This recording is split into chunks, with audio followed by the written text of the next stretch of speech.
everybody? What's up?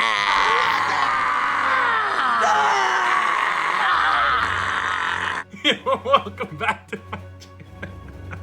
And welcome to Cosmic Spotlight episode 4. I'm really happy to have you all here today.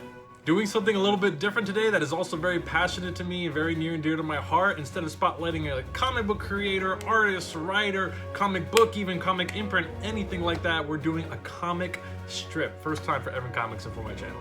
Of all the comic strips in the world, this one is obviously one of the most unquestionably popular of all time, and it is Calvin and Hobbes. Calvin and Hobbes is about the imaginative world of a young boy and his tiger best friend. Originally syndicated in 1985, this comic strip appeared in more than 2,400 different newspapers by the time its creator, Mr. Bill Watterson, retired in December of 1995. Let's take a deeper dive into the creation that captured childhood whimsy and conflict in the most incredible and humorous ways. Ladies and gentlemen, Calvin and Hobbes. The world-renowned and surprisingly intellectual comic strip of Calvin and Hobbes has enjoyed broad and enduring popularity as well as philosophical interest since its inception. It follows the humorous antics of Calvin, who is a precious, mischievous, and adventurous 6-year-old boy, and Hobbes, his stuffed tiger. Set in the contemporary suburban United States, the strip depicts Calvin's frequent adventures, imaginary or otherwise, and friendship with Hobbes. It also examines Calvin's relationships with family and classmates, especially the love-hate relationship between him and his classmate Susie Durkins. Other recurring characters include Calvin's parents, his teacher Miss Wormwood, the big dumb bully named Mo, and Calvin's authoritarian babysitter Rosalind. The dual nature of Hobbes is a defining motive for the strip, where to Calvin, Hobbes is a living tiger, while all the other characters see Hobbes as an inanimate stuffed toy. Though the series does not frequently mention specific political figures or contemporary events, it does explore broad issues with environmentalism, public education, philosophical debates, and even the flaws of opinion polls, thus earning its creator Bill Watterson critical acclaim.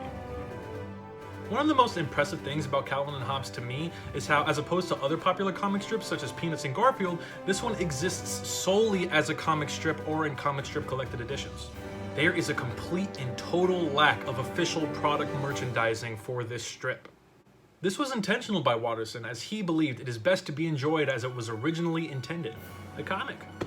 He came to believe that licensing out his character for commercialization would violate the spirit of his work. The more I learned about this decision, the more I was impressed by Bill's resolve and integrity. Someone who grew up reading the strip, as well as around others who enjoyed it, everyone has a different strip that they remember most vividly because it resonates with them on a grand emotional level.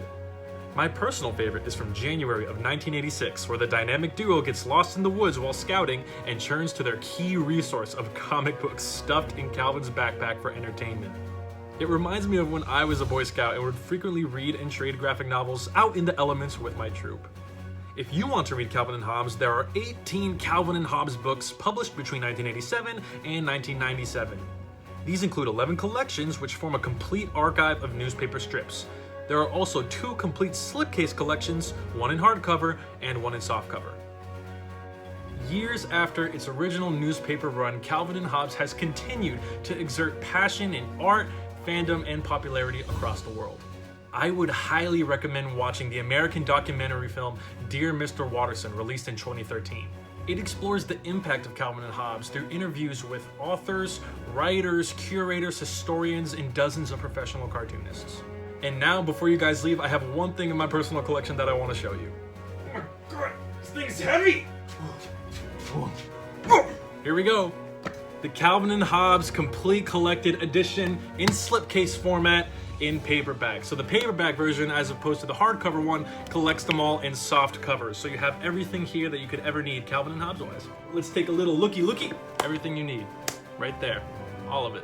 With that being said, this concludes episode 4 of Cosmic Spotlight. I hope you all have a wonderful day, afternoon, evening, or night, wherever you are. And remember to collect what you love. Take care, guys.